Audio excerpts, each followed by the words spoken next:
for the past 3 hours. Liftoff is set for 12:09 p.m. Eastern Time from Launch Pad 39A here at the Kennedy Space Center. And before we continue, a quick reminder about Nick's incredible experience in space. General Nick Hague was selected as a NASA astronaut in 2013. His first flight to the space station in 2018 ended in a launch abort following a rocket booster failure on Soyuz MS-10, a dramatic escape that he and his Roscosmos crewmate survived safely. He returned to space in 2019 here on Soyuz MS-12, spending 203 days on the ISS, and last fall he commanded NASA's SpaceX Crew 9 mission there, as you see him getting ready to go with cosmonaut Alexander Gorbanov. In total, Nick has logged 373 days in space and completed 4 spacewalks. It's so great to have you here today as you've been sharing your experience, the lessons you learned, your experience in space, and some of the human emotions that every astronaut goes through on a day like today. Yeah, no, Daryl, it's a thrill to be here. I wouldn't want to be anywhere else. We're getting ready to launch 4 humans into space. It is such an amazing thing that is so hard to do, and to be able to witness it and then just be a part of that legacy of doing it over and over again for decades is a thrill. And a great responsibility by all involved. Crew 11 is launching from Pad 39A, and we're now just over an hour away. Once they arrive at the station, they'll join Expedition 7374, and in just 3 days, Crew 10 will return home. This will be what's called a quick 3+2 crew handover. You were Crew 9. You get a little time with the crew that's coming up, and it's important time. It is, because you're living on the space station, so you train for how to work all the systems, but the real living aspect of it is something that you can really only do in microgravity, in that weightlessness, and it really is something that you try to maximize. All right, let's take you through Crew 11's launch day preparations so far this morning. Nick Hague has been with us throughout. After waking up and grabbing a bite to eat, the crew suited up inside the historic crew quarters, a tradition that dates back decades. SpaceX teams helped them into their custom pressure suits, and just like the other crews before them, they gathered around a table for a card game to burn off any lingering bad luck before launch.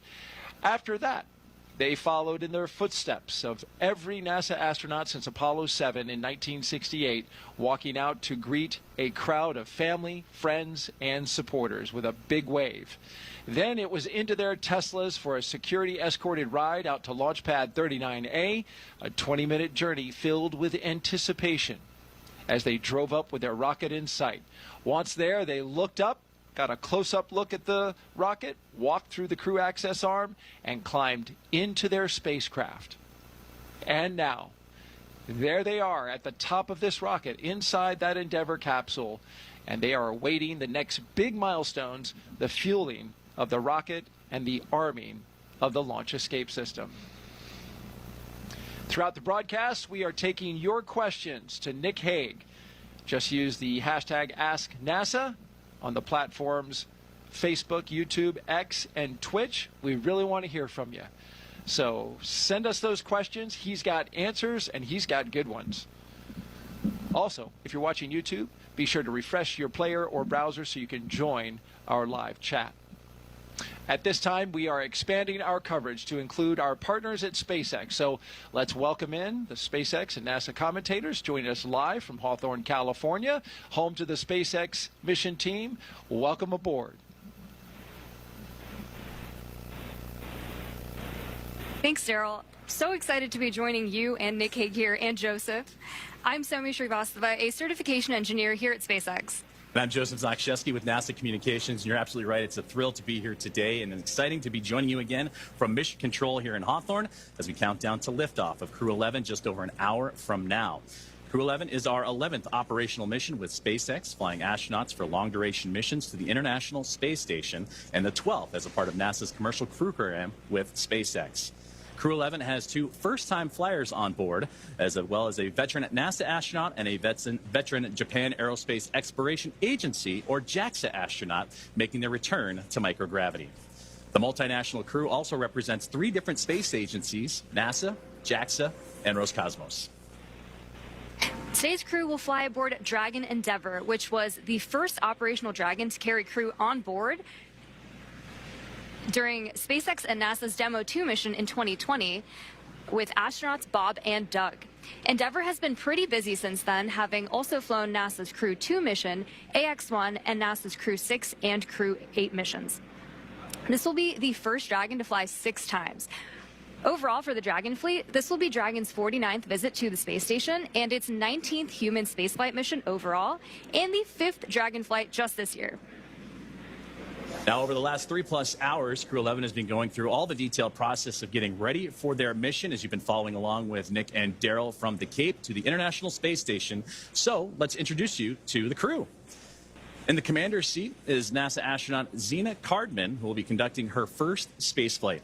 She holds a Master of Science in Marine Sciences from the University of North Carolina, Chapel Hill. Cardman has experience with NASA research in the Canadian High Arctic and has supported real-time station operations and lunar surface exploration planning. Now, to the next of Zena is going to be pilot Mike Fink, a veteran of 3 space flights. Fink has completed an impressive 9 spacewalks, totaling 48 hours and 37 minutes of the time spent outside the orbiting laboratory. He's also spent a total of 382 days in space, and Fink is certified pilot for the Boeing Starliner, as well as SpaceX Crew Dragon, a part of the NASA's Commercial Crew Program, as well as the co-pilot and flight engineer on Soyuz, and a mission specialist on the Space Shuttle, STS-134, that was Space Shuttle Endeavour, and fitting that he flies on Dragon Endeavour today. Serving as a mission specialist, or pardon me, Sonia, is serving as a mission specialist is going to be Japan Aerospace and JAXA astronaut Kimi Yui. Yeah, and today's flight will be Yui's 2nd trip to the space station. He was selected as an astronaut by JAXA in 2009 and has logged 142 days in space. And to round it all out, Roscosmos cosmonaut Oleg Platonov is also serving as a mission specialist and was selected as a cosmonaut in 2018 and will be making his first space flight today. Now, as we get closer to 1 hour away from liftoff, let's take a look at what's going to be happening with Crew 11 once on board the International Space Station. Crew 11 will briefly become members of Expedition 73 and then Expedition 74 in the fall. Following departure of Soyuz MS-27 spacecraft, that's when the expeditions will change over, and that departure will feature NASA astronaut Johnny Kim.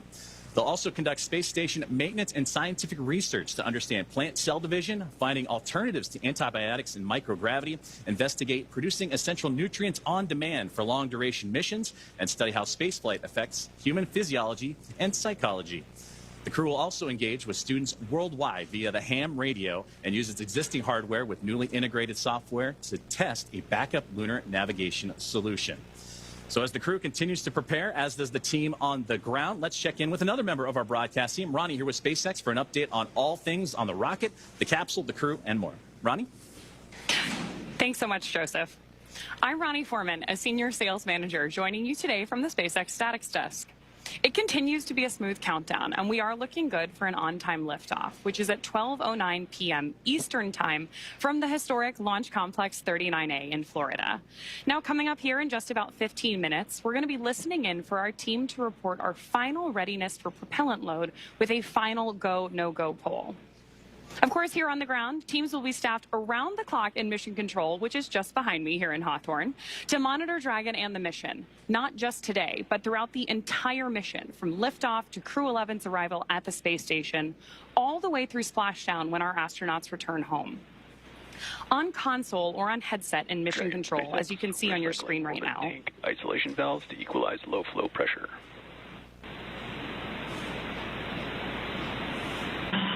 Dragon copy.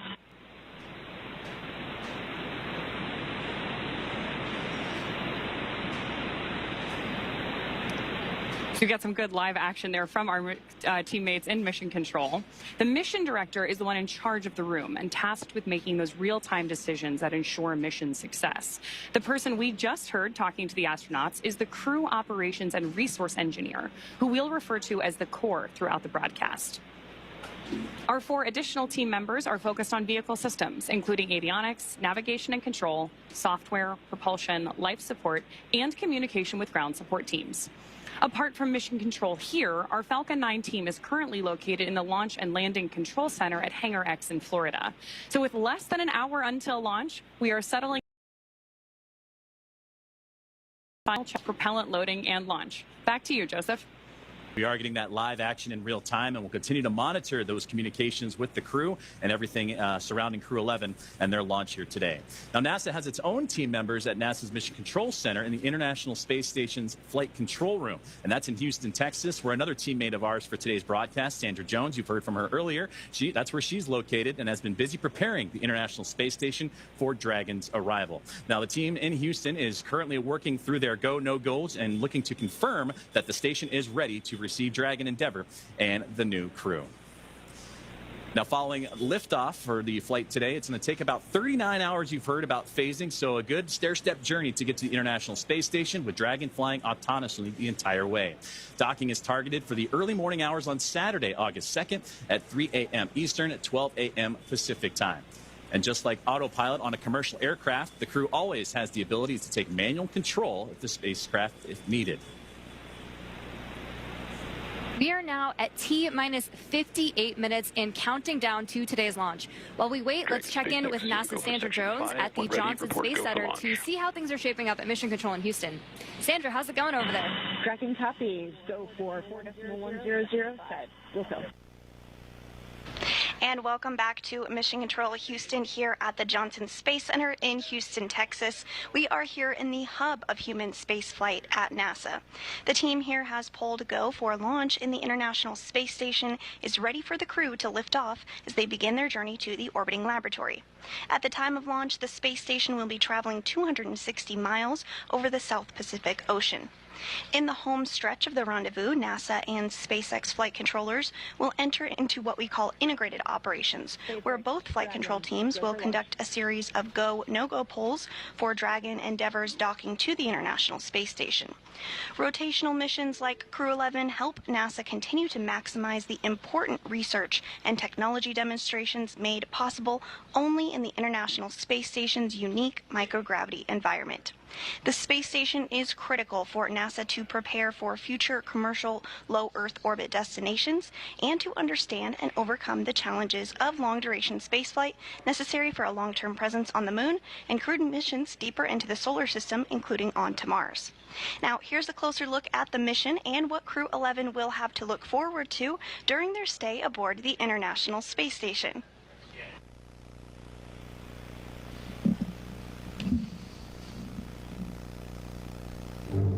International Space Station, one of humanity's greatest accomplishments so far. 15 countries working together and adding more all the time that have helped plan, build, and fly the International Space Station. And it just shows what human beings can do when we work together.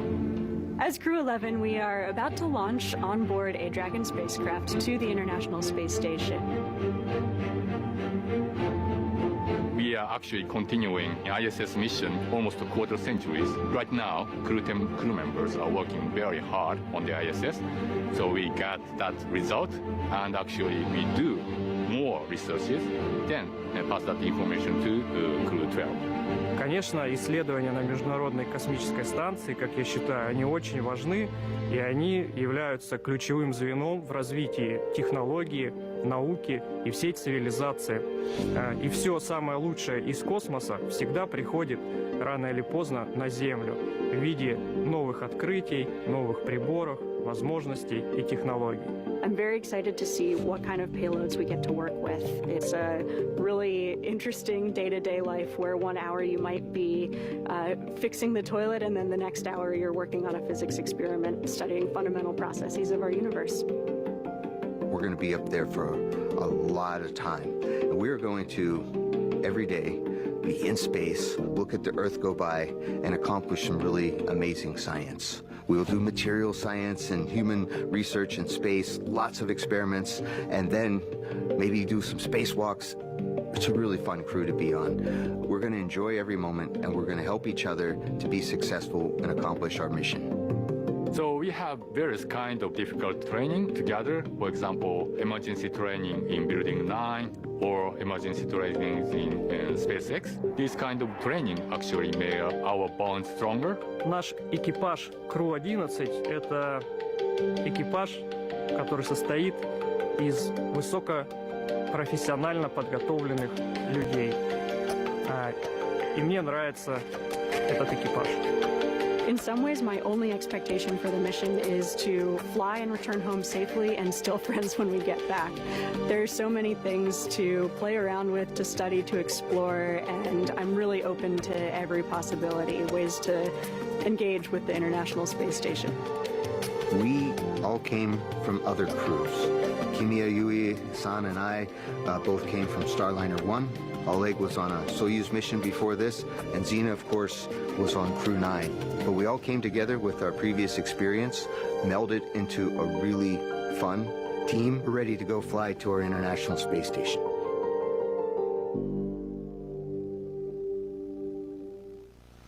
And we're back at the Kennedy Space Center in Florida as we have a beautiful shot from our flight helicopter right there of the vehicle assembly building. The Artemis 2 mission, the rocket inside, will launch early next year.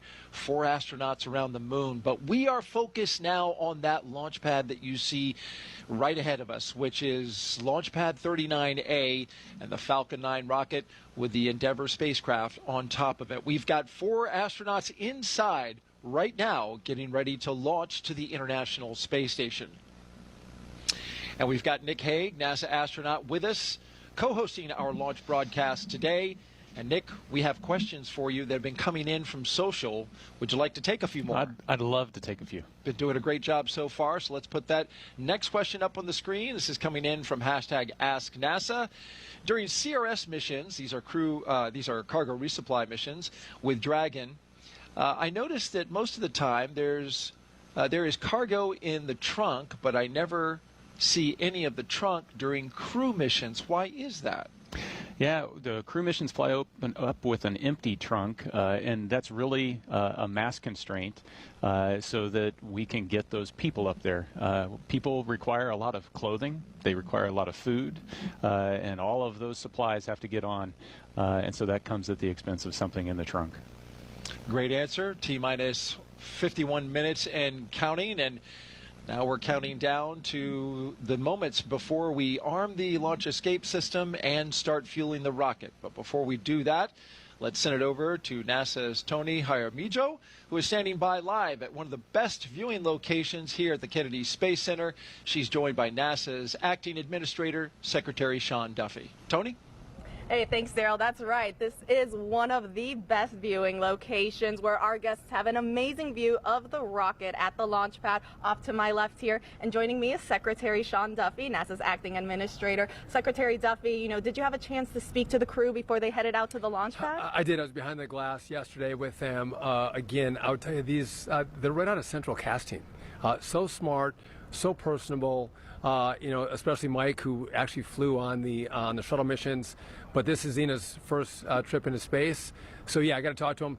And again, they seemed a little nervous, but really, really excited. And today is the big day. I think they're just waiting for the launch and getting to the space station. Absolutely. We're all getting ready for that launch. As you get ready for your first launch as administrator, what would you like to say to the NASA and space community that continue to help pave the way to the stars? So listen, I think the team has been so impressive at NASA, but also our corporate partners, again, SpaceX, Blue Origin, Boeing, that are building the vehicles that get us into space. And again, when we go to the space station, critically important, but what we learn on these missions is what's going to get us to the moon, and then from the moon to Mars, which is, I think, the direction that NASA has to be. We are space exploration. Absolutely. As you get ready for your first launch experience, what have you learned from Crew 11, and what are you looking forward to learning as you lead NASA? Well, listen, I've learned that they're really well trained. I'm coming from DOT. the safety components that go into making sure these launches happen and happen safely is really, really impressive. The checks, double checks, triple checks. But moving forward, listen, I'm looking forward to Artemis. So a lot of people don't know Artemis, right? We're going to the moon. We're going back. And in America's 250th birthday, Artemis 2 is going to launch. We are going to go around the moon and back. We're not going to land in that one. But then Artemis 3, we're going back to the moon. We're going to land. We're going to stay for 6 days. The longest time before that was 3 days. And then from there, we're going to start deploying all of the assets we need to build our base. And we're going to stay on the moon. We're not planting our flag and leaving. We're going to stay, learn, and then go to Mars. Again, there's critical real estate on the moon. We want to claim that real estate for ourselves and our partners, which is going to be critical to be successful in that mission. Absolutely. A lot of exciting missions coming ahead. I mean, you just mentioned one. I guess what should be that next exciting mission that the public can look forward to? Well, I think it's going to be Artemis 2, right? Again, going back to the moon. And again, sometimes you might think we already did that, right? We did that in the Apollo program. But what's happening with technology to get us there? It's revolutionary. And what I love is sometimes people go like, well, what does this mean for us on Earth? Why are we doing this? Well, there's the exploration point of being an American, and that's what we do. We explore. We were pioneers.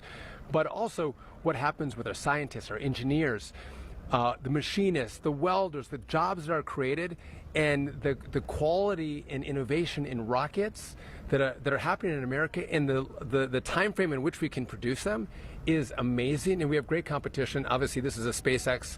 So over here, it's a SpaceX rocket, which they've been remarkable. But again, we have our other players who are chomping at the bit, and they're great partners. And again, we want to have a vibrant private sector business that partners with NASA as we accomplish these missions. Absolutely, and we are very much looking forward to Artemis 2. Secretary Duffy, thank you so much for joining us. Now we'll send it back to our team in Hawthorne.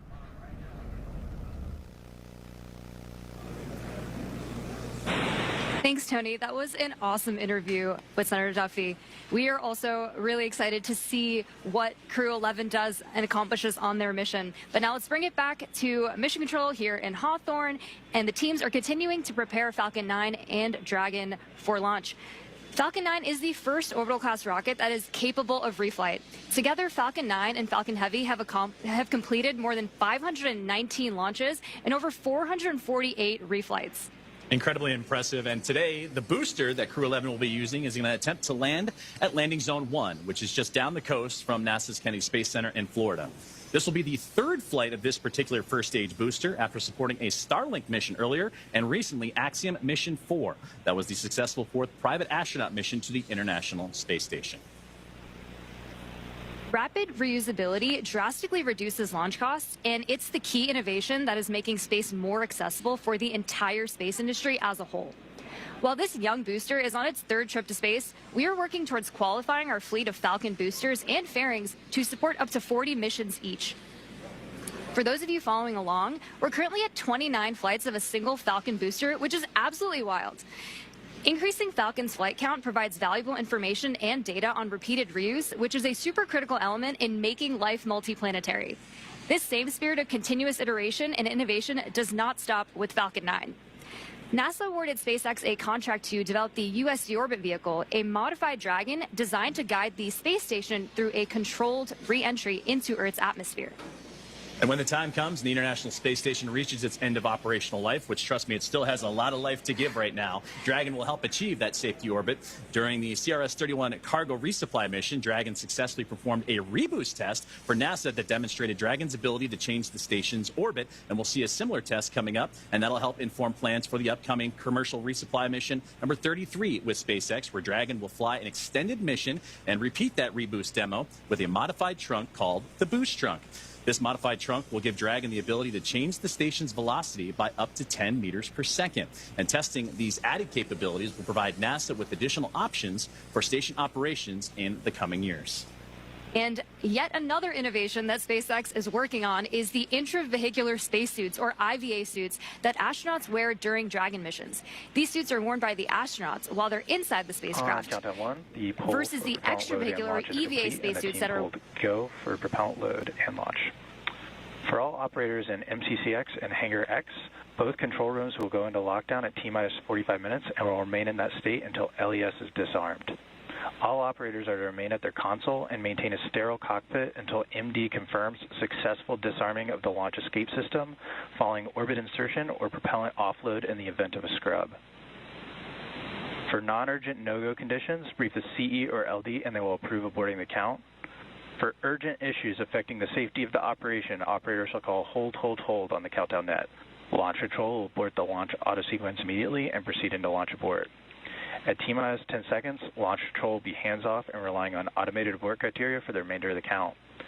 Operators advise launch director whether structural breakup or fire is imminent or occurring per Dragon manual flight escape rules.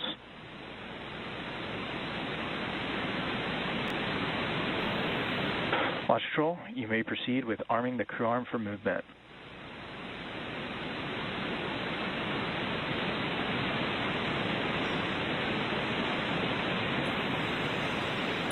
Arming crew arm for movement.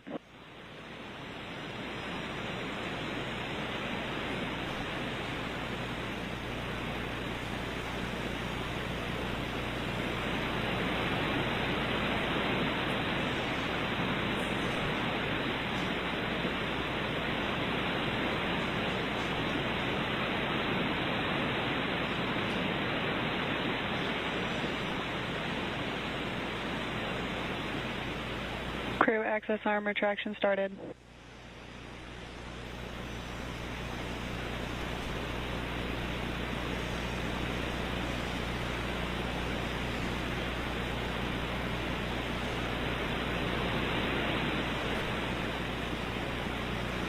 And we are watching the crew access arm rotate away from the Dragon Endeavour and the Falcon 9 rocket. That was an incredible view, Nick, from up high, 275 feet in the air.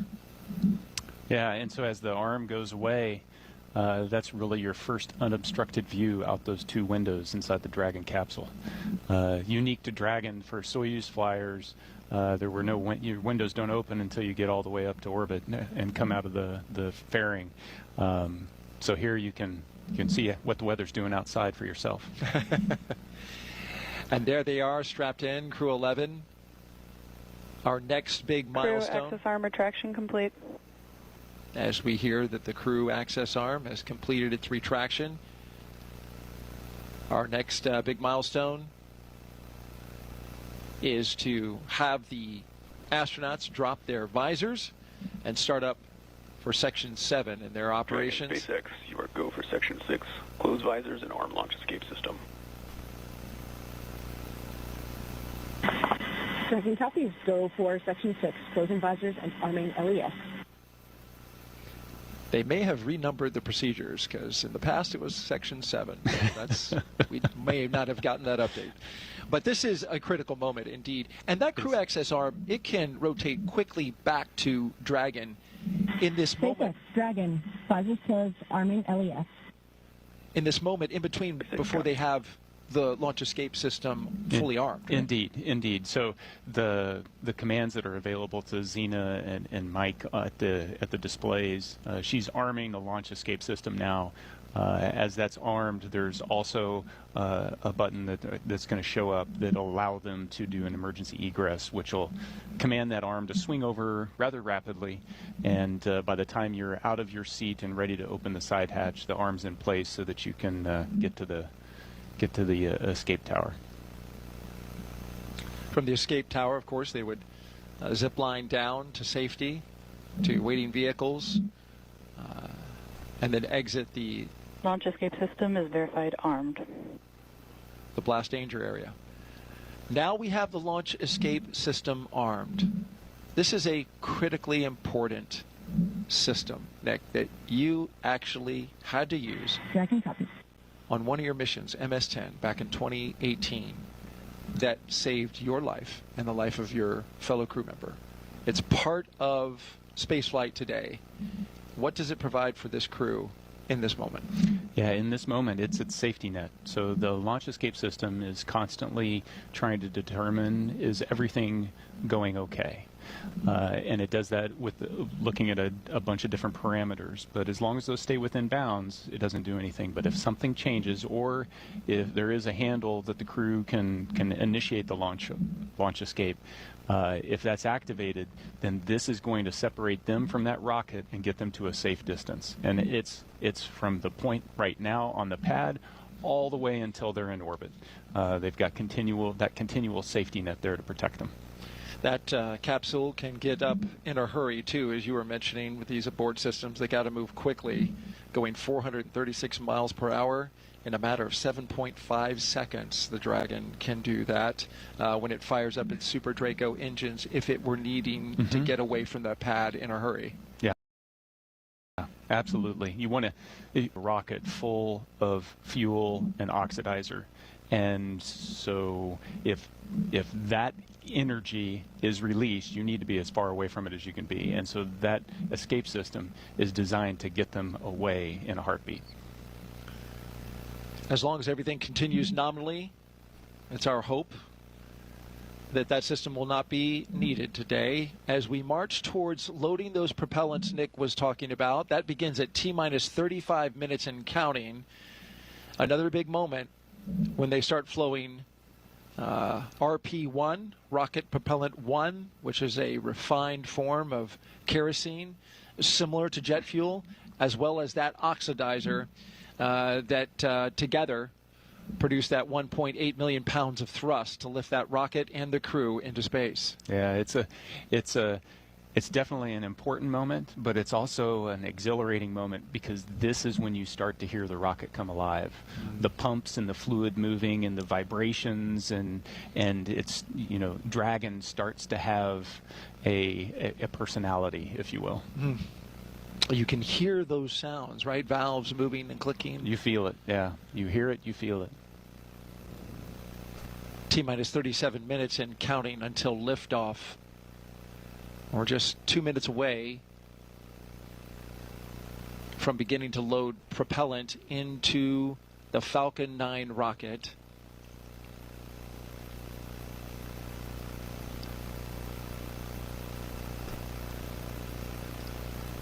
Weather is looking good at the moment. We are 90% go. There was a small concern for cumulus clouds in the area. That's just the 10% because of course, this is July in Florida. And you can see even now, Nick, the sea breeze from the cool ocean starting to create... Tanks are venting for the start of propellant load. Starting to create those little cumulus clouds bubbling up around the pad. We had a clear sky earlier. We're getting a little bit now. But overall, we're expecting to be clear. I see blue. It's the glass half full. I like that. As long as we have that blue sky straight over top of the rocket and 10 miles out, we are good to go. And so far, right now, green conditions. The range is clear.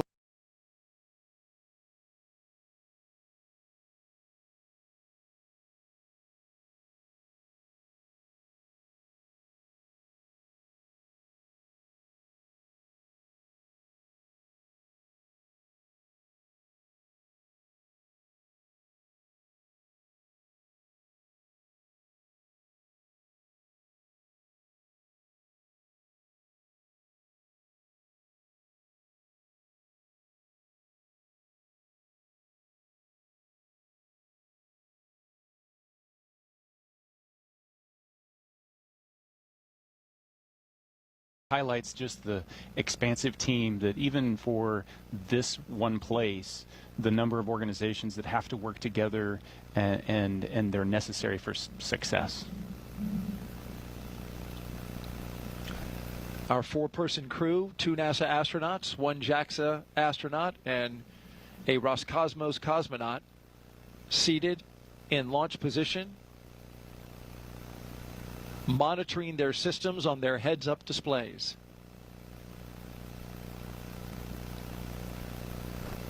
In the foreground on the right, That is a launch tower for Starship, the vehicle that SpaceX is currently testing and developing for use, among other things, in the human landing system for NASA.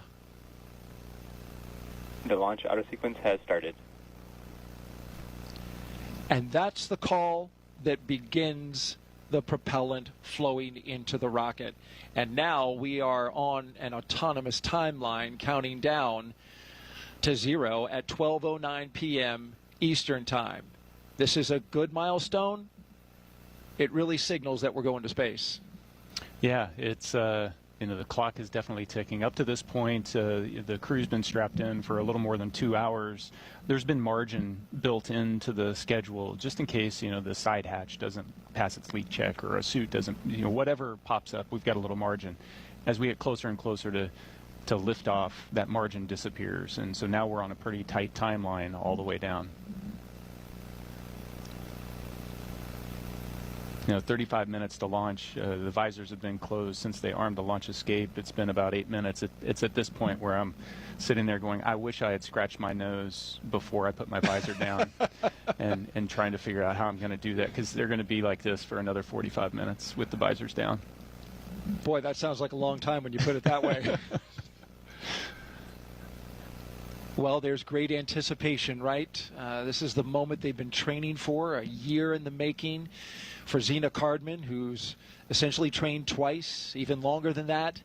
They have been looking forward to this moment for so long and training so intensely, and here it is upon us. Yeah, and the time for reflection was in those 2 hours leading up to this point.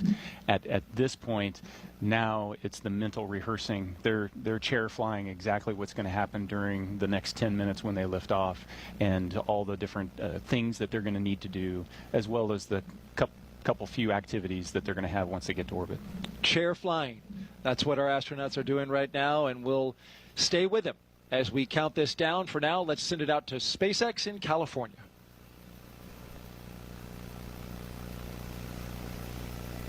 As Daryl mentioned, propellant loading of both RP-1 and liquid oxygen began at T-minus 35 minutes, right on schedule. And weather is our main watch item right now. But I am hearing from our vehicle teams that everything looks good for both Falcon 9 and Dragon. So next up, at about T-minus 30 minutes, the SpaceX launch director will inform the crew when loading of cryogenic helium will begin, first on stage 1 and then on stage 2 about 4 minutes later.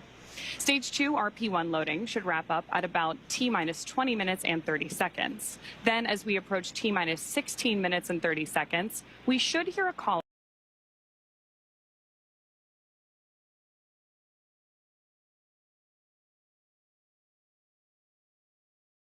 If we have to call a hold for any reason, we'd have to stand down and target our backup launch opportunity, which is tomorrow, Friday, August 1st, at 11:43 a.m. Eastern Time.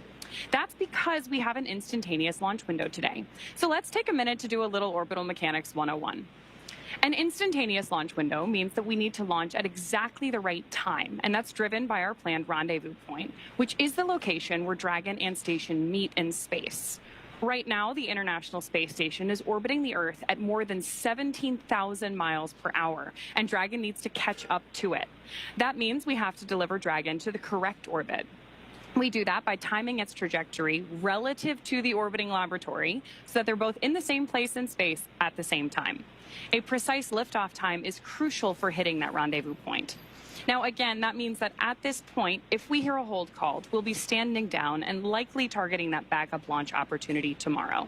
For now, though, we're going to go ahead and hand it back to Soumya and Joseph to talk to us about West Coast recovery. Soumya?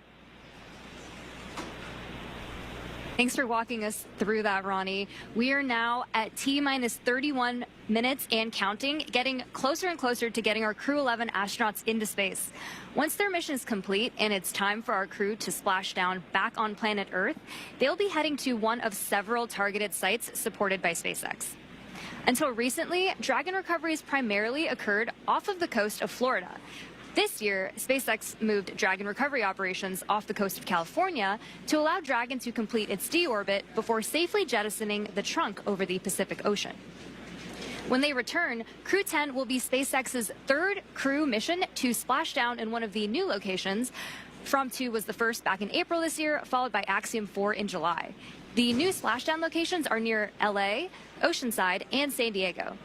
The recovery vessel, Shannon, will be stationed in Long Beach to support the new West Coast splashdown operations. Spreading these supported sites across multiple locations helps to maximize the return opportunities, lowering the chance we'll have to wave off due to bad weather. And when the spacecraft re-enters, those in the immediate area may hear a brief double clap of a thunder-like sound known as a sonic boom.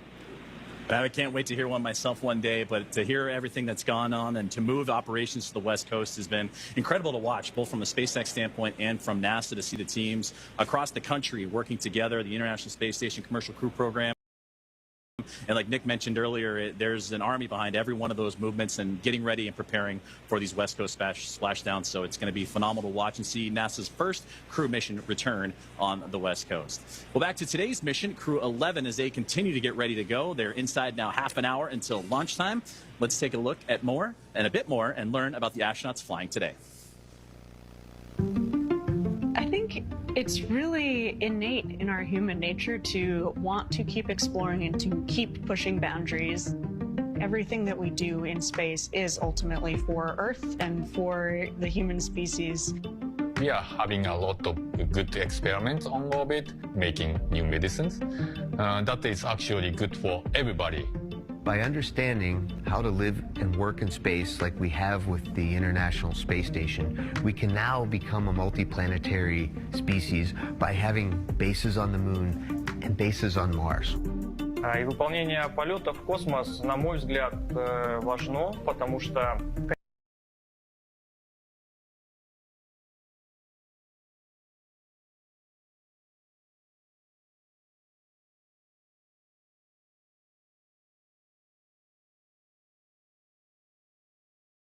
They're a field in space and pushing our boundaries as a human species that way, learning more about our own home planet as we try to go farther. We've been going and living aboard the International Space Station for 25 years. We're ready to make the next steps. We're ready to go to the Moon. We're ready to go to Mars. We're ready to explore the solar system. We understand the effects of what life in space does to the human body, and we need to continue those studies. We need to continue getting ready and get ready and go to the Moon and Mars, and that's why it's important to go to space. All right, let's head back out now to a launch viewing location where Tony's at for another interview with some special guests. Tony? Hey, thanks, Daryl. That's right. Joining me is Dr. Stephen Platts and Dr. Lori Glaze to talk to us a little bit about the human research that's going to be on this mission. You know, Steve, can you tell us a little bit more about what human research Crew 11 will be conducting? Sure. We're very excited for the launch. We have 10 experiments flying on Crew 11. Everything from cardiovascular systems, central nervous system, all the way to genomics. The full breadth and addressing many very important risks for us to get to the Moon and Mars. That's a lot. You know, speaking of the Moon and Mars, Lori, how does the human research conducted on Space Station help us for those future missions to the lunar surface and eventually Mars? I'm so glad you asked that question. You know, a lot of times we talk about the future, you know, we're going to explore the Moon and Mars. It's here. We are actually less than a year away from our first crewed launch, where we're going to send 4 crew out and around the Moon for 10 days and bring them back. And then about a year after that, we're going to land on the Moon. And we need to be ready, right? We need to be ready for the trips to the Moon and then eventually to Mars, to be able to thrive in an environment where they're in microgravity, perhaps for as long as a year. And then we're going to need them to perform on the surface of Mars under 1/3 gravity and do their exploration activities. So we really need to understand how they're going to react and respond to that environment. And the experiments that are being done on Space Station today, it's such a unique laboratory where the kinds of things that Steve's talking about, we can study physiological responses to bones, muscles, blood flow. Mental health is an incredibly important part of this activity. And the experiments that we can do, for example, growing plants without soil, recycling water. If we have the ability to recycle water, maybe 98% of the water that the crew uses, that's less resources we need to bring along. And then sensors that can detect, for example, solar storms so that our crew can take shelter or protect themselves while they're on their journey. So again, the experiments that are being done are incredibly important to our planning, which, as I said, we're launching in less than a year. We need to be ready. That's right. I mean, a ton of valuable research that we are gathering. Speaking then on, the research for Crew 11, Steve, I heard, there's a new experiment that's going to space station. Tell us a little bit more about that. Yeah, that's called manual piloting, and what that is looking for is the ability for the crew to land a vehicle on the lunar surface. So we're looking at the sensory motor aspects, balance, cognition, some of the things that Lori was talking about, and putting them all together, and we have a simulator that actually moves in all dimensions and allows the crew to feel like they're actually landing a spacecraft. And we're doing that pre-flight. We have some devices on station where we can do in-flight measures as well as post-flight. So that will give us a great idea of what we need to do to prepare the crew to land on the lunar surface. That's great. I mean, Lori, tell us a little bit more about those benefits of traveling then beyond low Earth orbit now. Well, the reasons we're going to the moon and eventually the ability to establish a permanent presence on the surface of the moon, a base per se that we can go back and visit multiple times, is the science that we want to conduct on the surface of the moon will be incredible. We're going to a place that is totally different than where the Apollo astronauts landed, so totally unique environment, different lighting conditions, different geology of the rocks. We anticipate there is water ice beneath the soil in some places near the South Pole where we're going to land humans for the first time ever.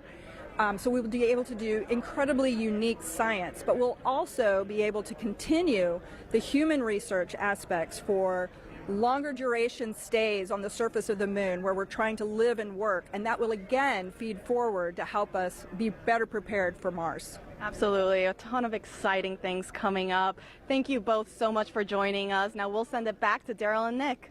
Thank you, Tony. Crew 11's time in orbit will teach us how to keep humans healthy in space for the long haul. Meanwhile, on the moon-facing side of NASA's work, Artemis 2 astronauts, including Commander Reed Wiseman, are training for a very different challenge, a 10-day mission around the moon. And before they launch, NASA and the Department of Defense are making sure they know how to get them home, even in an emergency. Here's Reed with a behind-the-scenes look.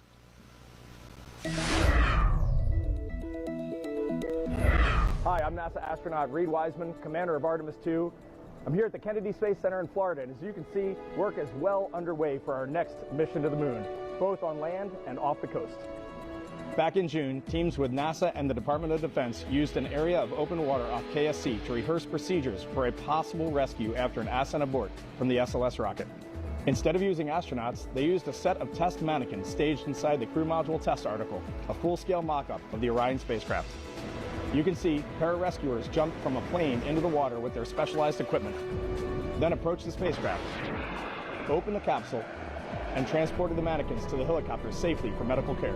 This was one of 2 emergency procedures they rehearsed should they need to rescue me, Victor, Christina, and Jeremy during an abort scenario. And back here on land, now that the upper stage integration is complete inside the vehicle assembly building, teams with NASA's Exploration Ground Systems have been running SLS integrated testing, where they powered up both the core stage and boosters for the first time in preparation for our 10-day journey around the moon. That's a look at your Artemis Moon Minute. For more Artemis updates, scan the QR code on your screen right here or visit nasa.gov/Artemis-Roman numeral 2. Nick, I know you're excited for Artemis. Absolutely. One of your fellow astronauts you spend a lot of time with, Christina Cook, is going up. Yeah. The astronaut corps is small, so you know everybody in the corps, and so I'm excited to see all 4 of them take their trip around the moon. It's exciting. It's been a long time for NASA, more than 50 years. All right, now let's send it back to SpaceX in Hawthorne, California. Thank you very much, Daryl and Nick, and it was impressive to hear that interview and that Moon Minute, and it's amazing to see how interwoven what's being done with these crewed missions to the International Space Station and how they impact moving forward and the Artemis campaign. So incredible to see about how those 2 crews and how those 2 missions work together. Now, as we get back to today's launch, we're now approaching 20 minutes away in the countdown for NASA's SpaceX Crew 11 mission to the International Space Station. So let's take a look at Falcon 9 that's on your screen now, and that is a two-stage rocket that is 29 feet tall and getting ready for liftoff, and again, approaching 20 minutes away. At launch time, it produces more than 1.7 million pounds of thrust. Sonia, that is impressive firepower. Yeah, and rockets like Falcon 9 don't use all that thrust just to go straight up. Early in flight, Falcon 9 performs a gravity turn, which is a smooth pitch maneuver. RP1 load complete. Here is a smooth pitch maneuver that tilts the rocket sideways to build up horizontal velocity. You may hear this call out about 10 seconds into launch as the vehicle is pitching downrange. And once the first stage completes its portion of the mission, it shuts down and separates.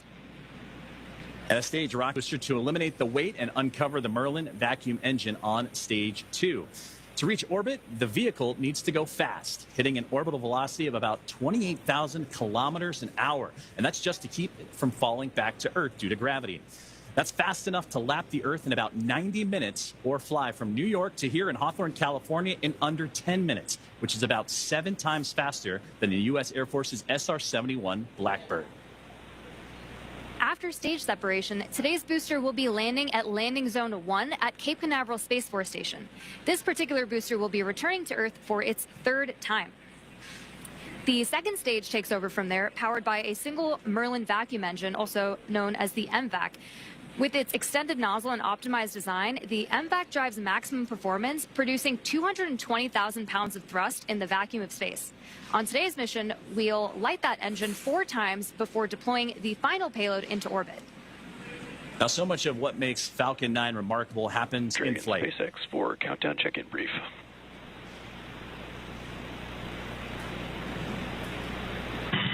Dragon's with you.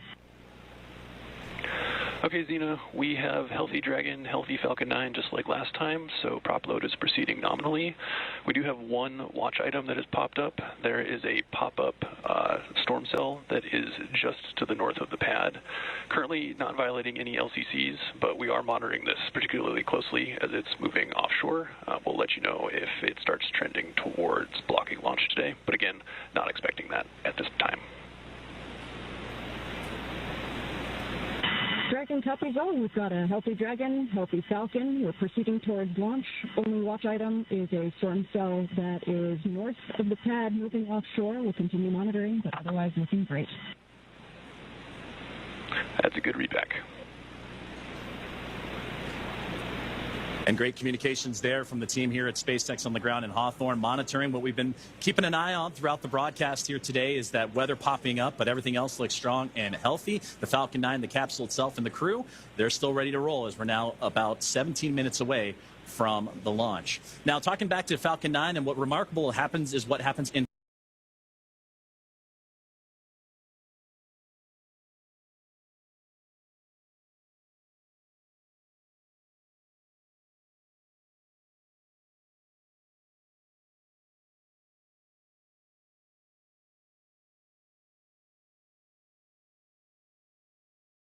Sitting inside Dragon Endeavour. Dragon has played a significant role in advancing our future in space by safely transporting crew to and from the International Space Station. There are currently 5 Dragon spacecraft supporting human spaceflight missions: Endeavour, Resilience, Endurance, Freedom, and our 5th and final Dragon, Grace, which just launched the Axiom 4 mission last month. Designed with safety as the highest priority, Dragon is capable of carrying up to 7 passengers to and from Earth orbit. The Dragon spacecraft has Stage 2 LOX load has started. 16 Draco thrusters, as you heard that great call out there, as the fueling continuing to make its way into the rocket. And those 16 Draco thrusters can be used in space to help navigate the spacecraft to its destination, each providing 90 pounds of force. Now, that doesn't include the 8 Super Draco thrusters used for an abort, which are no longer active once the crew is in orbit. To date, Dragon has been to orbit 53 times, including 48 trips to the International Space Station and 18 human spaceflight missions. And as we mentioned earlier, today's Dragon, Endeavour, has been pretty busy, having also flown NASA's Crew 2 mission, Axiom 1, and NASA's Crew 6 and Crew 8 missions. Overall, for the Dragon fleet, this will be Dragon's 49th visit to the space station and its 19th human spaceflight mission overall, and the 5th Dragon flight this year. Dragon is the first private spacecraft to take humans to the orbiting lab, having flown 300,000 pounds of cargo and more than 1,000 experiments to space, as well as 70 crew members representing 20 countries. Our versatile Dragon spacecraft can autonomously dock with the International Space Station when outfitted with a docking adapter, which is just how it's configured for today's flight.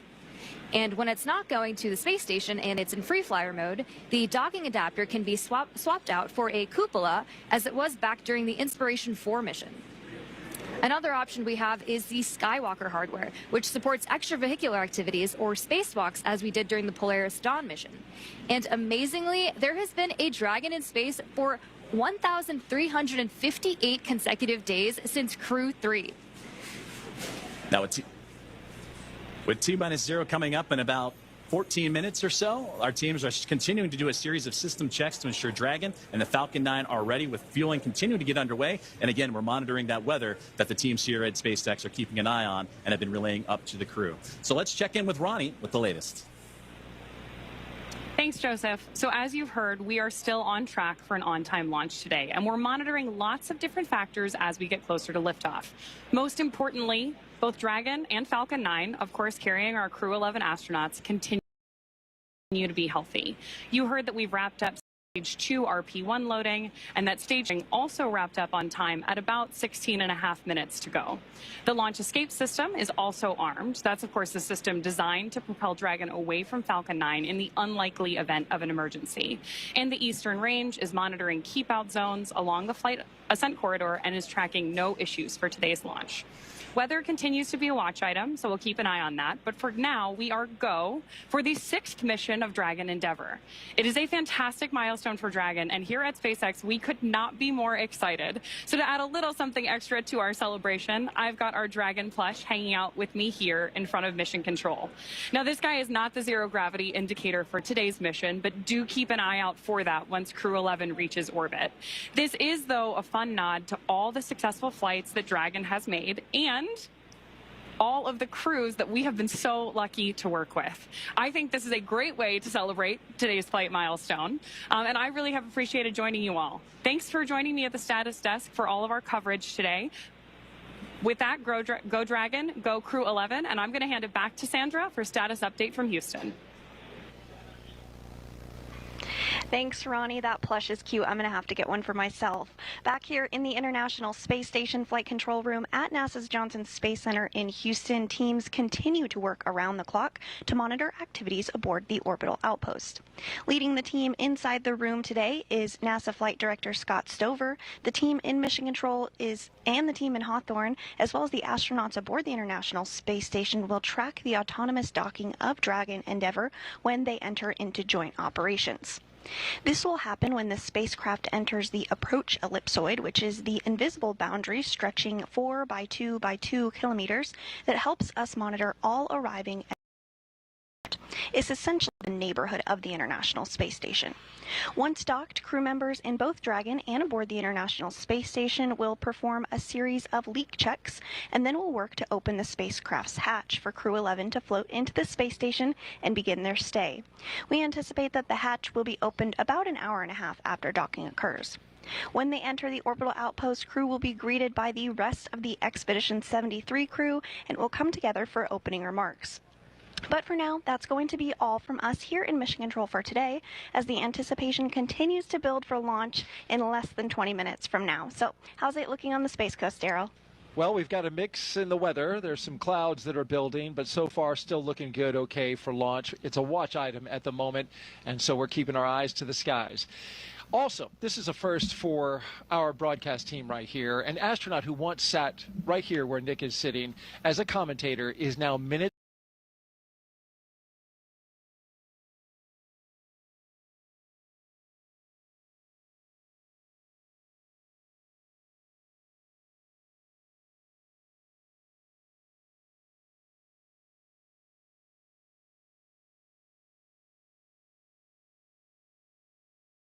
ground. And here's what she said, Nick, after watching you and your crew go into space? Every crewed launch that I have ever watched has really brought me a lot of emotion. This one today was especially unique. I think it was hard not to watch that rocket lift off without thinking, that's my rocket and that's my crew. But I also know that I'm not the only person who can think that. Of course, we have Stephanie Wilson here today, but I mean, there are many, many people who made this mission happen, and there are people on orbit who will be taking this capsule home. And it makes me very proud to know that I am one of many people who can say, that's my crew, that's my rocket. Makes me really proud, makes me feel very connected to this mission that we all get to take part of. Go Crew 9. An emotion-filled Zena Cardman in that moment, and she is going to give us some words any moment now. Dragon SpaceX, confirm crew displays are configured for launch. Your thoughts on hearing that after you launched? SpaceX, Dragon, displays are configured for launch. It is our honor, our privilege, and our choice to take part in something much greater than any individual, but it's the individuals who make this endeavor great. To each of you at SpaceX and NASA, to our partners at JAXA and Roscosmos, to family, friends, and mentors, you fly with us today. Arigato gozaimasu. Spasibo большое. Thank you. With gratitude and focus, Crew 11 is ready. And more words. Crew 11, sentiment is the same on the ground from everyone staying here. We have enjoyed working with you in the preparation for the mission. Looking forward to doing the same in flight. Good luck. Enjoy the ride. And more words from Zena Cardman. We just heard from her live. Yeah, it's like I started the show. There isn't any place I'd rather be than here today. What Zena said is so true, you know, and it's this palpable feeling that, hey, that's my crew. Those are my friends. You know, hey, that's my commander. And just to be here and know that, you know, I've done my small part to help support them along their way, and there'll be more support that happens in the future, and to be able to see behind the scenes everybody else that is contributing to that is that's what makes this all so special, is it's not about the individual. Spaceflight has nothing to do with individuals. It's all about us working together. 100%. Well said, Nick. And kudos to both of you for showing an immense amount of class. You signed up to do this role almost immediately after getting into space, and we heard from you saying, I want to be there for Zena. Thank you for being here. And go Crew 11. And so with just 7 minutes to go, a little over 7 minutes, we want to send it back to Hawthorne for the final countdown. Thank you, Daryl. Thank you, Nick. And those were beautiful words from Zena Cardman. You can hear the emotions behind them and what they're looking forward to getting ready for launch. And they say Crew 11 is ready. As you mentioned, about 7 minutes and change to go until we have liftoff, and we're still awaiting the final propellant loading to complete, and then we'll get into engine chill, and more milestones will be along the way. It's going to be about a 9-minute ride to orbit, and then Dragon in the second stage will continue to coast for a few minutes after that once the first stage and second stage have performed. You'll be hearing some of those performance calls as we get into that final countdown, and then after liftoff. These are SpaceX flight controllers reporting on the trajectory, speed, booster, and performance, and the key milestones, but there are some other calls that you'll hear the crew make as well, especially after liftoff. The crew will report out a few number and letter combinations which mark different abort zones throughout the flight up the eastern seaboard. The first two, 1A and 1B, are abort modes available. Has started. And right on cue for the engine chill that has begun. And those first stage abort zones, again, 1A and 1B for that first stage. Next are 2A through E. Those will come into play once the second stage kicks in, but we'll only hear that 2A call. And diverting a little bit from the other naming systems, we'll hear the call Shannon, which refers to Shannon, Ireland. This means that the crew could target off the coast of Ireland if they needed to abort late in that second stage burn. You'll hear these different calls throughout the flight uphill along the way, and the performance callouts from the guidance, navigation, and control officer, and also the propulsion lead. So we're coming up on T-minus 6.5 minutes. We heard that the engine chill is started, and that means that that small trickle of fuel making its way into the engine to prime it Stage for 1 fuel load launch. complete. So we already heard that stage 1 engine chill has already started, which is a key process that prepares the engines for flight. Right now, the prop in the tanks is isolated from the engines. Sorry. The prop in the tanks has already started trickling into the Merlin engine pumps as the engines are chilling for the start sequence. And we do this because the super chilled and densified liquid oxygen is really, really cold. And we use this process to bring the engine hardware down to a cooler temperature before flowing all of the LOX and propellant into it during flight. At liftoff, Falcon 9 is consuming 700 gallons of fuel per second. So engine chill helps us to prevent thermal shock and ensures nominal engine performance. Shortly, coming up, we should also hear the call out for stage 1 RP1 load completion. As you mentioned, engine chill is now underway. We're getting ready for those next call-outs that'll be coming up here shortly, as we are now almost 5 minutes away from liftoff, and that's where they're going to configure for terminal count. And that will be a call for Dragon to configure to terminal count and transition into internal power. Falcon 9 tanks are pressurizing for strong back retract.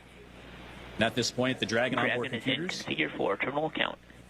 Perfect, right on schedule, and those onboard computers now taking control of the spacecraft. You also heard the call out for pressurizing to give extra structural stability for the rocket as it makes its way uphill. So we're approaching now 4.5 minutes away, and then around that time, you'll hear, you mentioned it there, the strong back retract, and that'll allow provide access to Falcon 9's fueling lines and umbilicals for prop load and different gases being loaded on board. But right now, everything's starting to wrap up, and Somya, it's exciting to get to this. Strong back retract has started. Exciting to get to this point of the countdown. As you heard it right there, the strong back retract is on its way.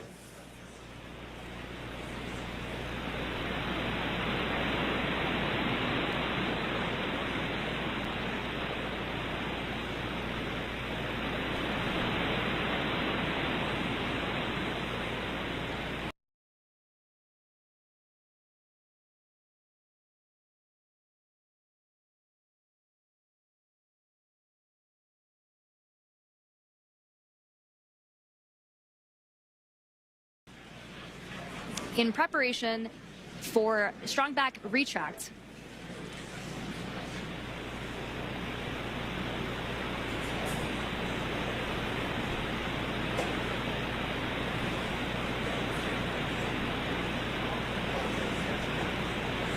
we have some really great views on our screen of that happening right now. And you can see it just moving ever so slightly away from Falcon 9 and the Dragon spacecraft, those clamp arms opening. And again, those late stages, those fuel lines starting to wind down their fueling procedures as we're about to hit T-minus 3 minutes until launch.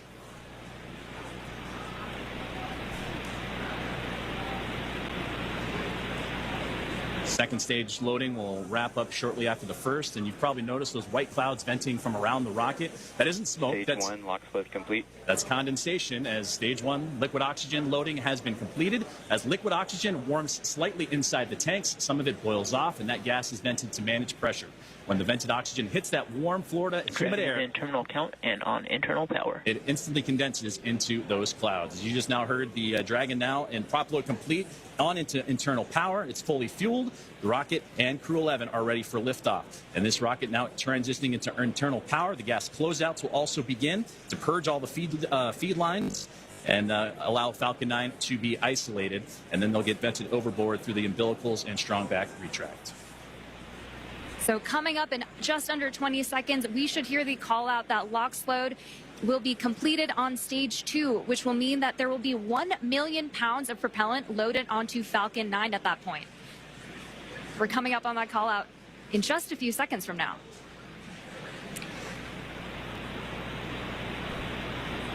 Stage 2 LOX load complete. Now that that's complete, we will vent down the TE, which will produce a white cloud off the side of the rocket, which is totally normal and expected. Dragon is in auto idle. Auto idle puts that rocket in a state the flight computers understand before it takes over. And that's making sure the transition to the final countdown is smooth and all the flight computers on board are in sync with each other and configured for launch. We're now 90 seconds away from Ground launch. gas closeouts have started. Expect loud venting. And there's the gas closeout that Somya was just talking about. And now inside 80 seconds from the launch of NASA SpaceX's Crew 11.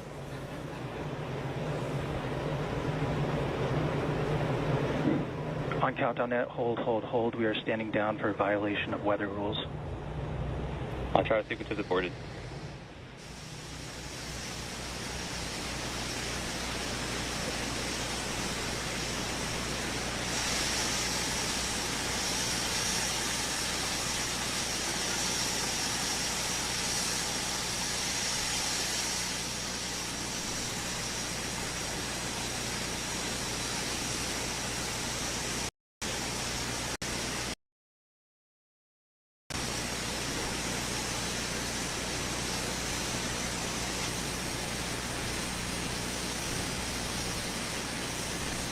So as you've heard over the nets, that we did just have a hold called at the T-minus 1 minute mark.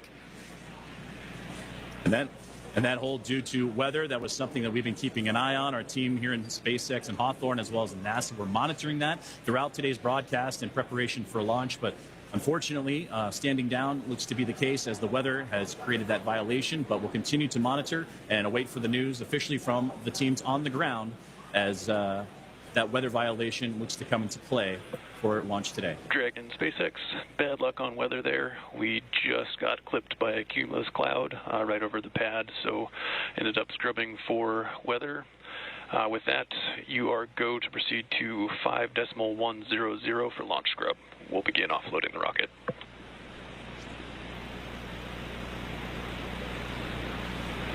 Dragon copies all 5.100. Too bad, but we'll be ready next time.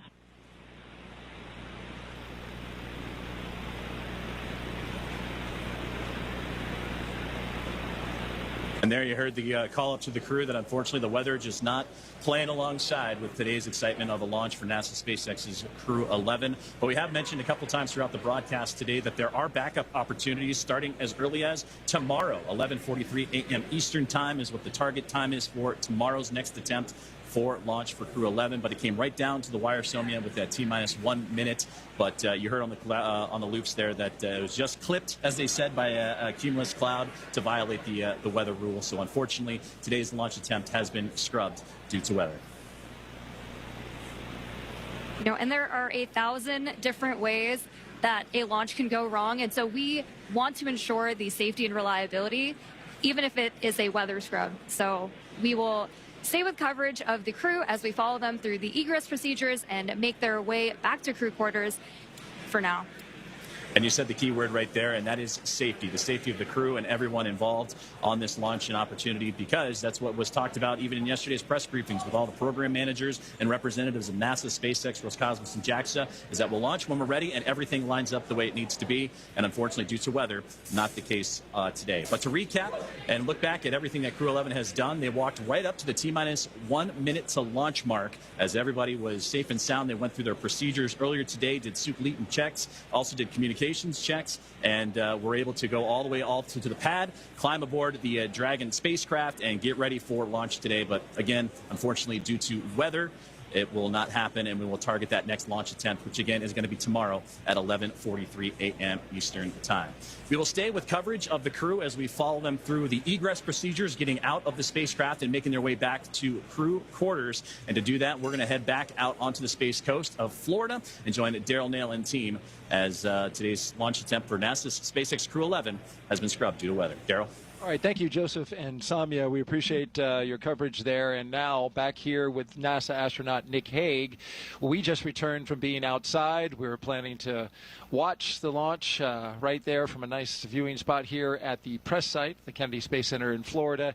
And unfortunately, even as we walked out, Nick, we got a sense that this might not happen because clouds had been building in around the area. We had dark clouds overhead of us.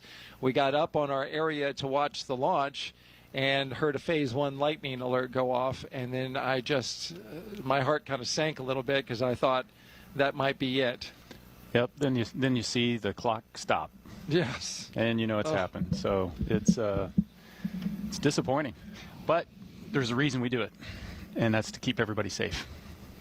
It's so critically important. As you look at the shot here, you can see that just right over top, you've got some darkened clouds in the area. This was a result of a sea breeze that when we started the day, the launch weather officer improved our forecast to 90% go, but there was a 10% concern that the sea breeze was going to develop earlier in the day than originally forecast. And that sea breeze, which is this is very common here in Florida in July, once that air starts moving over the ocean and onto land and meets the warm air, our blue skies went to cumulus clouds scattered across the spaceport. And we just had one get just inside the 10-mile radius. Dragon SpaceX, for awareness, we're looking at approximately 50 minutes for the prop offload time. So it should be approximately 1700 UTC when we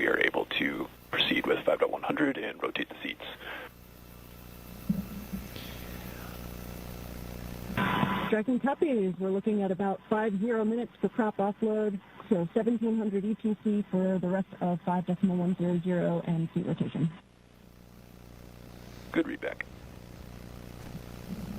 And so what does that, real quick, what does that mean, Nick? They are going to rotate the seats? Yeah, so it's important to know that right now you're looking at a fully fueled rocket with an armed launch escape system. And so the crew is in the same posture that they were in the 45 minutes leading up to launch. They've got to be in that posture until they can offload all that propellant, which takes about the exact same amount of time to offload as it took to put on, as well as disarm that launch escape system. And so this is a very active rocket right now.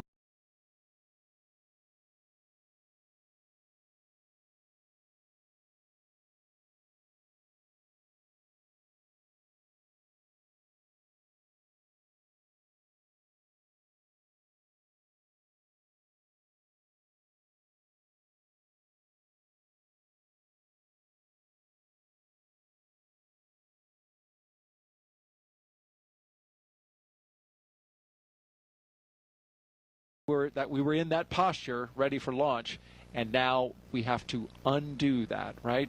Yeah, very carefully. You got to back out of all of that, and then once the rocket is defueled, we've got all the fuel out of there, we can disarm the launch escape system. You still need the pad team to be able to come and get out there to get into the white room and help open up that side hatch and get the crew out. And so the scrub process is not a quick one.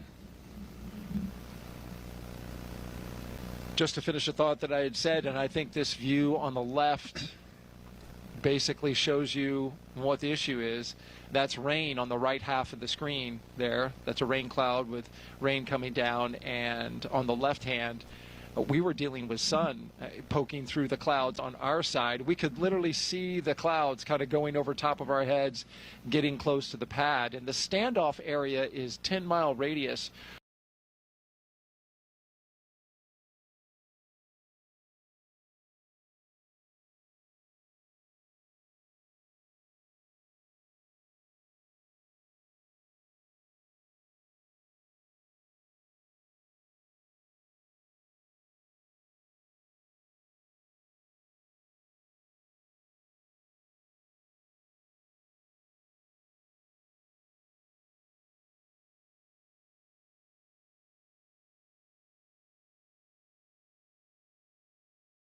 To launch Falcon 9, as we now see they are starting to allow some of the liquid oxygen to vent off as they begin detanking the rocket from its super chilled liquid oxygen and its RP1, which is the kerosene-based propellant.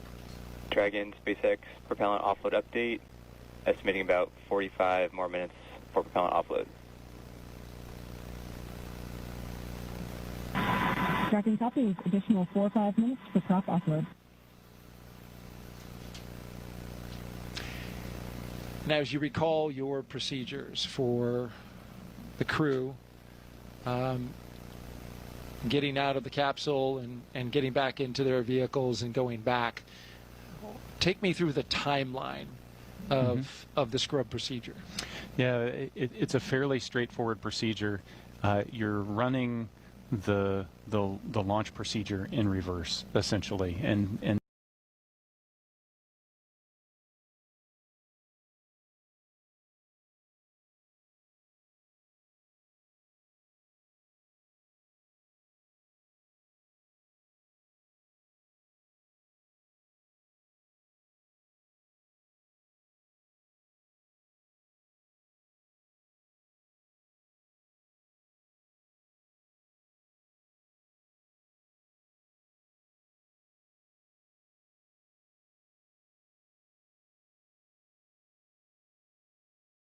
like they helped them get into the capsule. So you're looking on the order of, an hour, a little bit longer. And you want that rocket fully detanked? Absolutely. Yeah. You've got cryogenic propellants, oxidizers, moving, flowing, and you want to make sure that that's all secure before you put people around it. That's the way the system is designed. It's different on other launch vehicles. Other launch vehicles, Soyuz I launched on, was fueled when we showed up to it. But while you're moving the fuel on and off, you minimize the number of people that are around. That's exactly right. And the SLS rocket is similar in that it gets fully fueled and tanked, and then they bring the astronauts on board. SpaceX does it so they can do that tanking as the very last part of the mission timeline.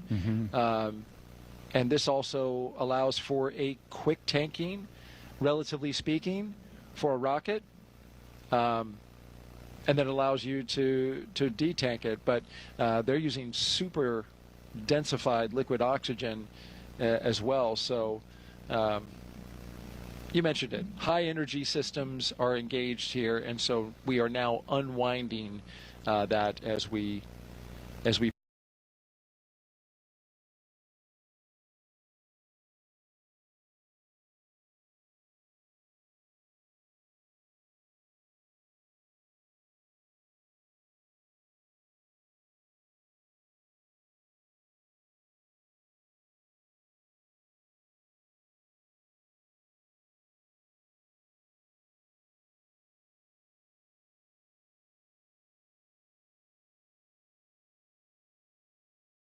that is a safety measure to keep the crew that you see on the right side of your screen safe from any potential hazards that could develop as a result of the weather.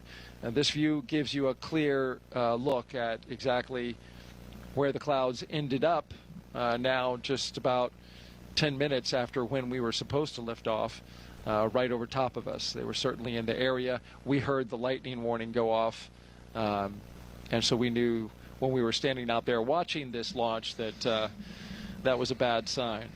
But it's interesting. I've seen it go both ways, right?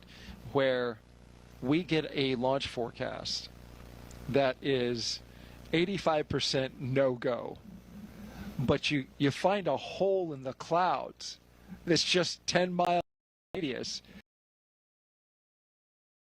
And the launch pad, and you can launch. That we had 90% go with only a 10% chance, but this is Florida in July. These things can pop up literally just from the daily sea breeze collision that we have over land. Yeah, weather is dynamic, and we throw a lot of technology at it, we throw a lot of science at it, and it still baffles us sometimes.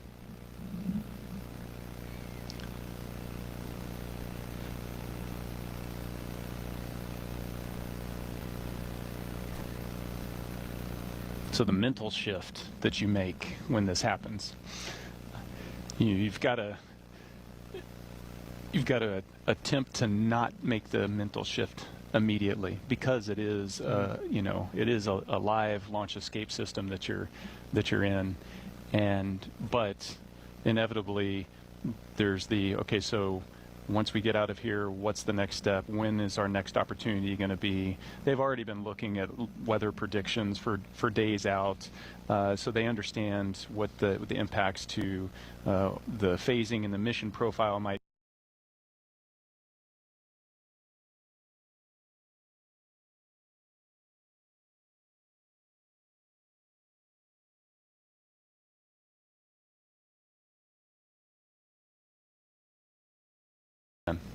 And it is to the T, to the minute, do it again. So it's very much a Groundhog Day. All of it, every single minute of the, roughly, what do we, 6-hour countdown where it begins for the astronauts. Mm-hmm.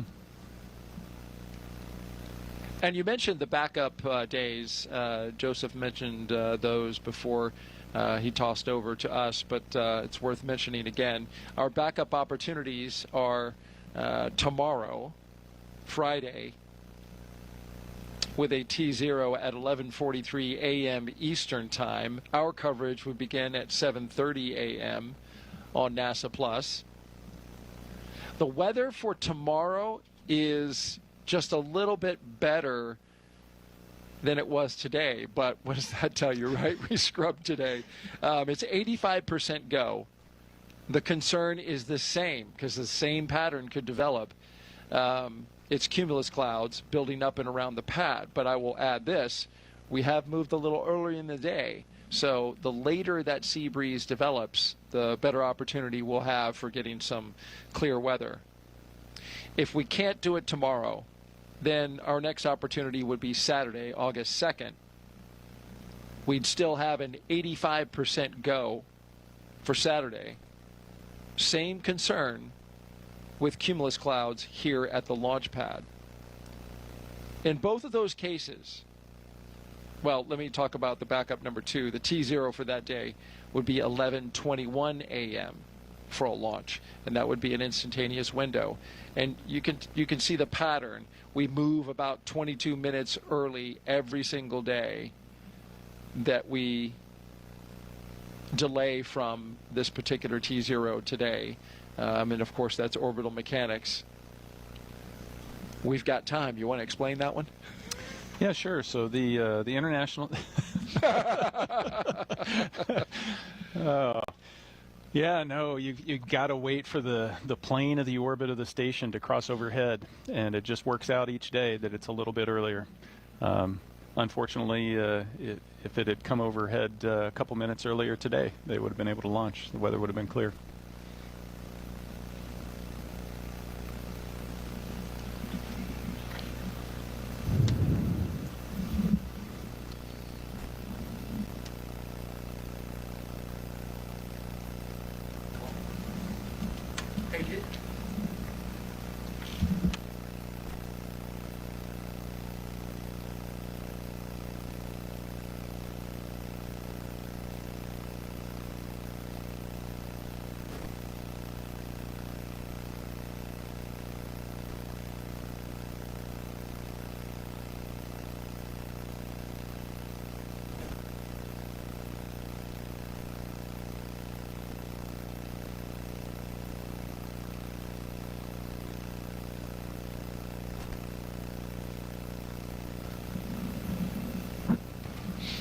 I just mentioned the backup opportunities. One thing about both of these next launch opportunities, unfortunately, we're going to really have our eyes set on the ascent corridor, because now there is a trough that is approaching a line of storms coming across the eastern part of the U.S., and it is going to make its way out into the ocean, and so that could disturb the weather along the ascent corridor, which is an area where if Dragon were to suffer some kind of anomaly, something that wasn't expected and needed to come off the top of the rocket, it would splash down along the ascent corridor. There's concern about the sea states, right? How much it's sloshing around is going to be out there in the ocean. You need good conditions, a baseline of conditions, in order to pull astronauts out of a floating capsule with a helicopter and a boat. Yeah, it just shows the complexity, the scale of the problem that you're dealing with. It's not a forecast at a particular point, on the surface of the Earth, at the launch pad.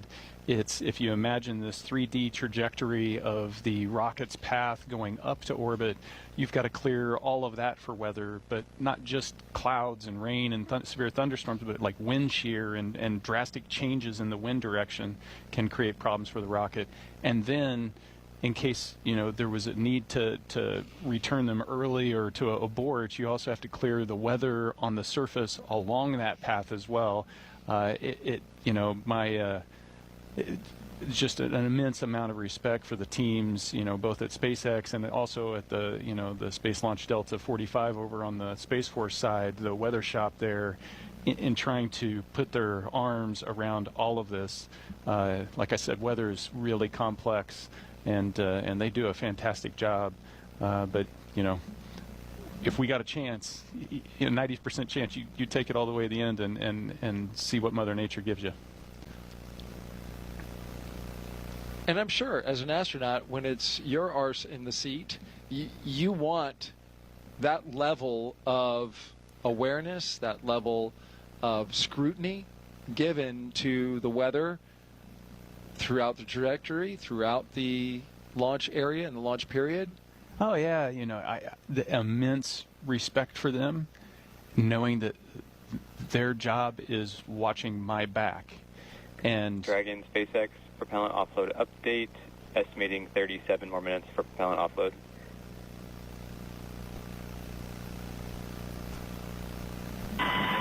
Dragon copy. 37 more minutes. the clock ticks slowly. Hope you got 37 minutes worth of stories, Nick. But I, you know, like I was saying, it just takes so much to do that when you're sitting in that seat there, if you get the call for a scrub, there's no question. It's, you guys are the experts. This is the safest thing for us to do right now, and you're all in. You're not second guessing. But you also have that moment, like when we were standing out there, you're like, oh.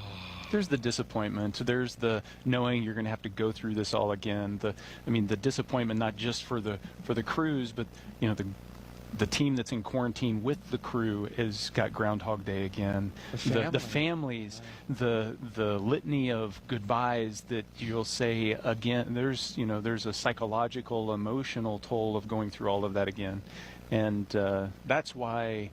Earlier on in the broadcast, I mentioned the psych support team that NASA has in place that's there to provide support to the crew members, to the family, is just so important.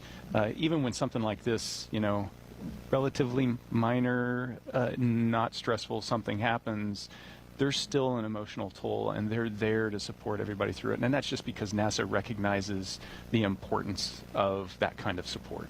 And so I can't say enough about what they do. So critical. If you are just joining us, you are watching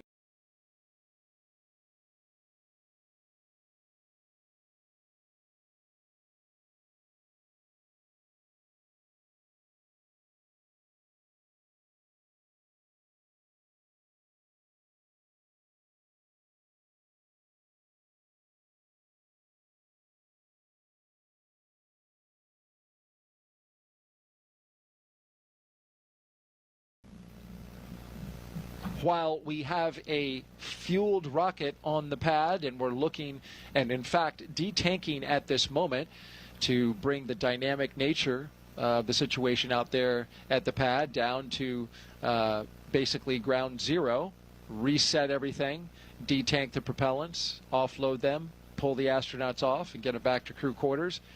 We look ahead to our next attempt, which is tomorrow, Friday, August 1st at 11:43 a.m. Eastern Time. Our coverage would begin at 7:30 a.m. for what we will call Launch Groundhog Day.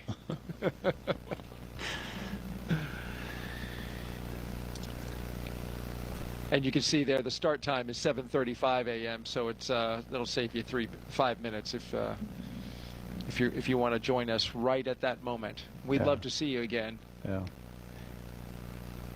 Nick, we'd love to see you as well. Absolutely. So the thing that doesn't diminish is the energy, the excitement, the anticipation. They're going to turn right around. And it'll be there again tomorrow because that's launch day. And that's, you got a crew there, a bunch of professional space flyers, and that's how they approach the job, just like everybody in the profession. Today's launch day, get up for it, and that's what you work for, and all of that passion will be there again tomorrow. All right, let's toss it back out to our colleagues at SpaceX in California.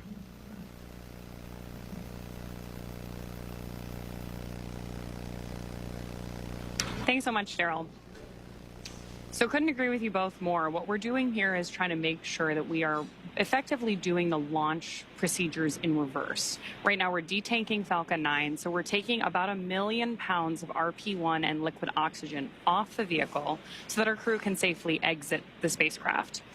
On Monday, our crew actually worked through a dry dress rehearsal. So they went through a lot of the procedures that they did today exactly as they did them today in preparation for launch. Now that we've called that hold due to weather, we're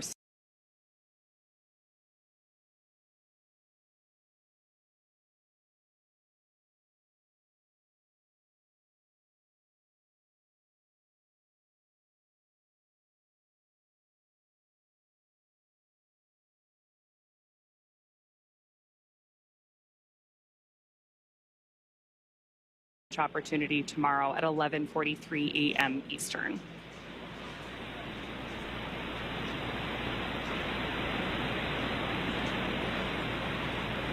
We've got about 30 minutes, a little bit more, waiting on that detanking.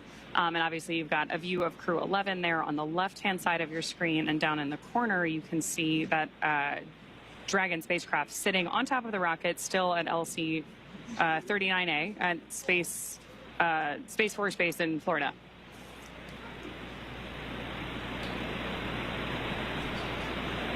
We're, of course, going to keep following the crew, keep a close eye on them as they follow through these egress procedures and then make their way back to the crew quarters to maintain that quarantine environment that they've been in now in the lead up to launch for several days.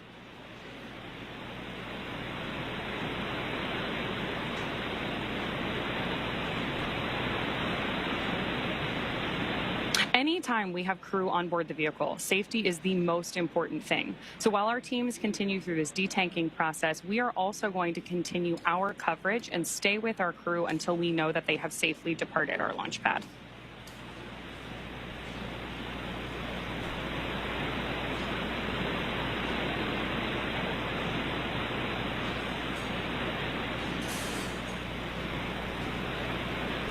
Of course, one of the other things we'll be keeping an eye on tomorrow is to understand how these weather systems evolve. Anyone who has ever joined us for a launch from Florida or followed along with our coverage of previous missions knows that weather, especially on the Space Coast, can evolve pretty rapidly. So as we're keeping an eye on everything for the next 24 hours or so in the lead up for launch tomorrow, we'll be watching the same things that we were looking at today.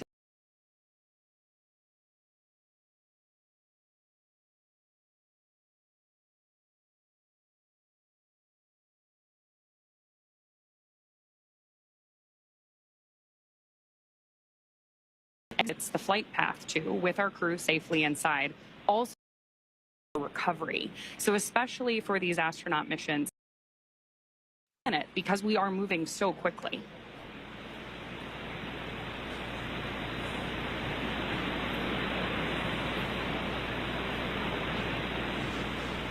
Yeah, you're absolutely right, Ronnie, as we continue to follow along with today's coverage of NASA SpaceX Crew 11 today and back here in Hawthorne.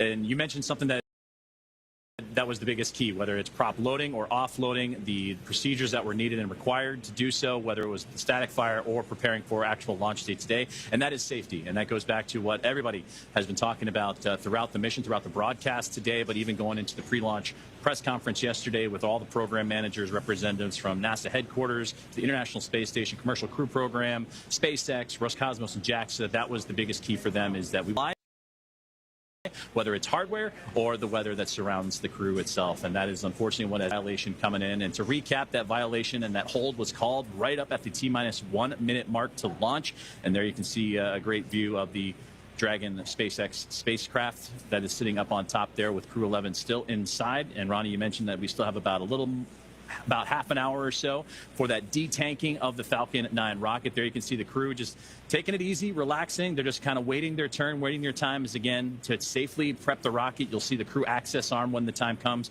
come back into view and connect itself to the spacecraft as well. And then the crew will exit egress and then ultimately make their way back to crew quarters.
being informed, the teams on the ground informed, and communication continuing to roll out as we follow along with the detanking of today's launch attempt for NASA's SpaceX Crew 11. And those on board, which are Commander Zena Cardman and pilot Mike Fink, those two of NASA, Kimia Yui of JAXA, and Ollie Platonov. SpaceX propellant offload update, estimating 25 more minutes for propellant offload. Dragon copy. 25 minutes for prop offload. And a great update there that there's still about 25 more minutes left in that detanking of the Falcon 9 before that crew access arm and the procedures to take the crew and egress them out of the Dragon spacecraft can begin. But again, that Crew 11 team, there you can see them sitting comfortably in their chairs, just waiting their time.